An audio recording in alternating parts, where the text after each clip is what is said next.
स्वागत है दोस्तों हमारे यूट्यूब चैनल इलेक्ट्रिकल हिंदी में। दोस्त आज की वीडियो में हम मोटर का नेम प्लेट पढ़ना सीखेंगे। दोस्त अगर आप कोई मोटर ख़रीदने जा रहे हैं तो ये वीडियो देखने के बाद आपको बहुत सारी चीज़ों की जानकारी होगी जो आप वहां पर चेक कर सकते हैं। इस वीडियो में हम 16 से 17 पॉइंट को कवर करेंगे। तो दोस्त ये वीडियो देखने के बाद आपको बहुत सारी चीज़ों की जानकारी हो जाएगी। अगर आप इलेक्ट्रिकल फील्ड में भी काम कर रहे हैं तो आप यह देख के पता कर सकते हैं कि कौन कौन सी चीज़ इसमें लिखा हुआ है। तो चलिए वीडियो को हम शुरू करते हैं। सबसे पहले दोस्त जो आपको लिखा दिखाई दे रहा है वो आपको 3 phase induction motor made by Crompton Graves. कहने का मतलब दोस्त ये है कि ऊपर साइड में जो भी आपको सबसे टॉप में दिखाई दे रहा है दोस्त, ये ब्रांड का नाम है कि ये कौन सी कंपनी के द्वारा मोटर बनाई गई है। और ऊपर जो जी दिखाई दे रहा है दोस्त, ये इसका लोगो है। हर एक कंपनी का अपना एक अलग लोगो होता है। जैसे सीमेंस का हो गया, किर्लोस्कर का हो गया, हेवेल्स का हो गया। जो भी कंपनी का मोटर होगा अपना एक लोगो होगा और उसका ब्रांड नेम भी रहेगा। और साइड में आप देख सकते हैं दोस्त CE करके लिखा हुआ है। ये दोस्त वेरीफाई करता है कि जो मोटर बना हुआ है यह सेफ्टी पर्पस और पर्यावरण को कोई नुकसान नहीं पहुंचाता, यानी इससे कोई हमारे पर्यावरण को नुकसान नहीं होता है, यानी इस मोटर से कोई पोल्यूशन नहीं होता है। इसके बाद दोस्त यहाँ पर आपको दिखाई दे रहा है जो 2732 DJ लिखा हुआ है दोस्त, ये मशीन नंबर कहा जाता है या सीरियल नंबर कहा जाता है। ये बहुत ज़्यादा ज़रूरी होता है आपको कोई भी कंप्लेन करने के लिए। अगर कोई पार्ट्स उसका डैमेज हो जाता है तो आप कंपनी को मेल कीजिएगा और ये आप इस सीरियल नंबर के हिसाब से जब उसको बताइएगा तो बहुत जल्दी ही उसके पार्ट्स को निकालेगा। अगर हम सिर्फ किलोवाट या HP में मोटर को बताएंगे तो उसे मॉडल का पता नहीं चल पाएगा कि कौन किस मॉडल का मोटर है। तो इसलिए दोस्त ये सीरियल नंबर इसमें लिखा रहता है। उसके बाद आप देख सकते हैं दोस्त HZ50 लिखा हुआ है। मतलब होता है दोस्त हर्ज।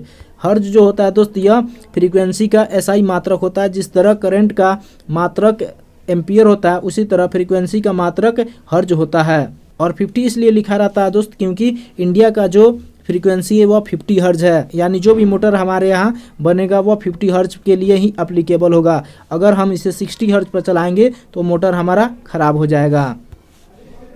उसके बाद दोस्त जो लिखा आपको दिखाई दे रहा है यहाँ पे किलोवाट HP, जो आपको 3 HP और 5 किलोवाट का मोटर है। पहले जो आपको किलोवाट में दिया है वैल्यू और उसके बाद HP में। उसके बाद दोस्तों यहाँ फ्रेम और ND 112 mm दिया है दोस्त। इससे विशेष करके यह हमें पता चलता है कि इसकी शाफ्ट की साइज़ कितनी है। जैसे कि आप इस इमेज में देख सकते हैं दोस्त, शाफ्ट से और बेस की बीच की दूरी कितनी है और फिर उसके बाद इस बेस में दोनों होल के बीच की दूरी कितनी है। तो विशेष करके दोस्तों फ्रेम हमें इस बॉडी का फुल स्ट्रक्चर के बारे में इंफॉर्मेशन देता है और उसमें कितना साइज का शाफ्ट लगा ये भी हमें जानकारी मिलता है। और किलोवाट और HP से हमें ये जानकारी मिलता है कि ये कितने किलोवाट का और कितने HP का मोटर है, यानी इसकी पावर का हमें जानकारी लगता है और इस पर हम कितना लोड डाल सकते हैं, इससे हमें ये भी जानकारी मिलता है। उसके बाद जो आपको दिखाई दे रहा है दोस्त यहाँ पे ड्यूटी S1 और IP55 लिखा मिलेगा।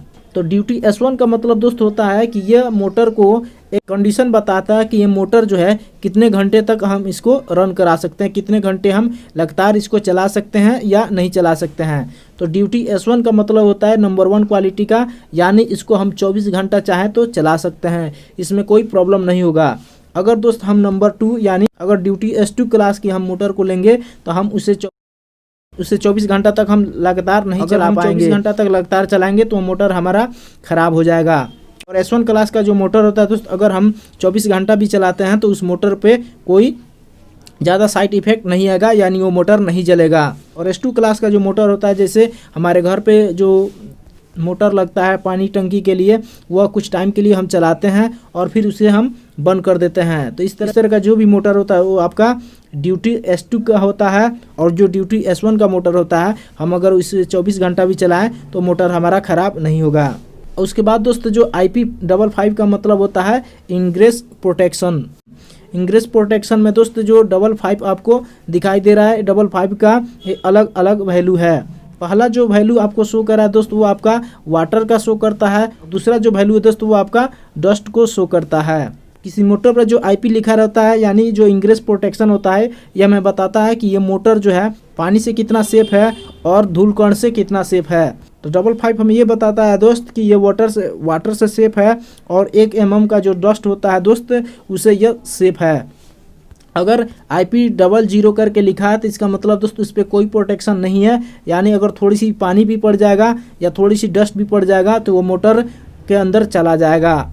अगर IP78 लिखा है तो इसका मतलब दोस्त ये फुली प्रोटेक्शन है, अगर इसमें पानी भी पड़ जाएगा तभी उसके वाइंडिंग तक पानी नहीं पहुंचेगा, और 1 mm से छोटा भी अगर कोई कण होगा तो वह मोटर के वाइंडिंग तक नहीं पहुंच पाएगा।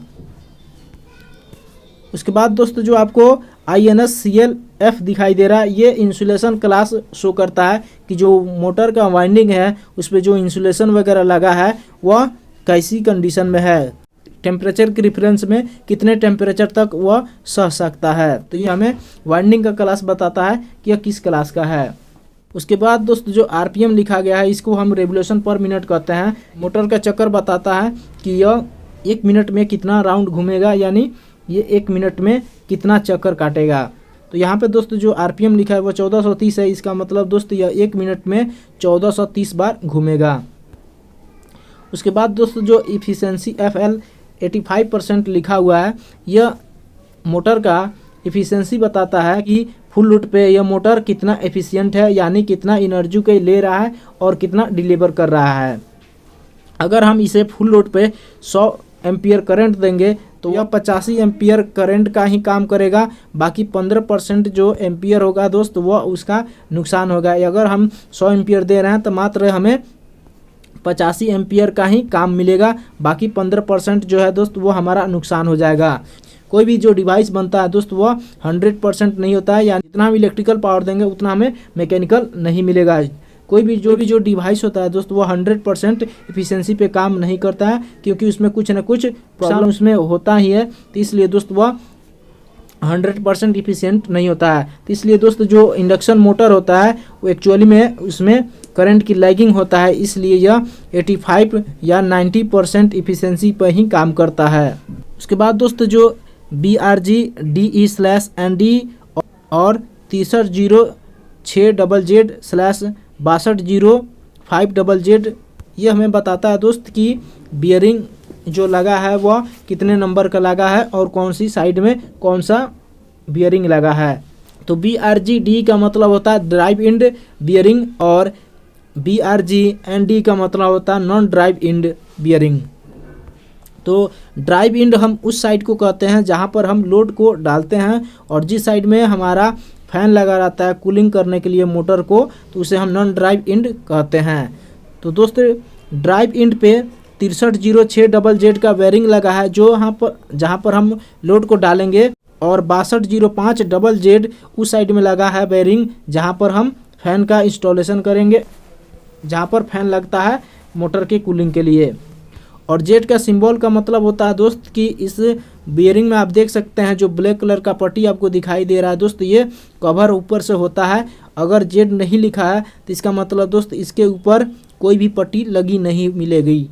तो ZZ हमें बताता है दोस्त कि बेयरिंग के दोनों साइड में इस तरह का ब्लैक कलर का पट्टी लगा रहेगा। अगर जेड नहीं लिखा है तो इसका मतलब दोस्त इसके दोनों साइड में कोई भी लेयर नहीं मिलेगा। और उसके बाद दोस्त आप देख सकते हैं दोस्त IEC 60034। तो दोस्त IEC 60034 is an international standard of the International Electrotechnical Commission for Rotating Electrical Machinery। कहने का मतलब दोस्त ये है कि IEC 60034 इंटरनेशनल इलेक्ट्रोकेमिकल कमीशन के द्वारा ये कोड दिया जाता है। ये जो मोटर बनी है वह इस थ्योरी को, यानी ये जो प्रिंसिपल है उस पर फॉलो कर रहा है, यानी इससे कोई जो है सेफ्टी और इन्वायरमेंट को कोई नुकसान नहीं है। उसके बाद दोस्त आप देख सकते हैं जो लिखा है AMB 50 डिग्री सेल्सियस। AMB का मतलब होता है दोस्त एम्बियंट टेम्परेचर, यानी आसपास की टेम्परेचर, जहां पर हम मोटर को चला रहे हैं दोस्त उसके आसपास का टेम्परेचर कितना है। अगर उस मोटर के आसपास का जो टेम्परेचर है 50 डिग्री सेल्सियस है तो उस मोटर पे कोई साइड इफेक्ट नहीं होगा, और जैसे ही 50 डिग्री सेल्सियस से जैसे ज़्यादा होगा तो इसका साइड इफेक्ट आपको मोटर पे देखने को मिलेगा। तो दोस्तों मैं उम्मीद करता हूँ कि इस वीडियो से आपको कुछ जानकारी मिली होगी। अगर वीडियो अच्छी लगी हो तो प्लीज़ लाइक कर दीजिए और चैनल को सब्सक्राइब करके इस बेल आइकन को क्लिक कर लीजिए, जिससे हमेशा आपको नोटिफिकेशन मिलती रहे। तो आज के लिए इतना ही। Thank you for watching.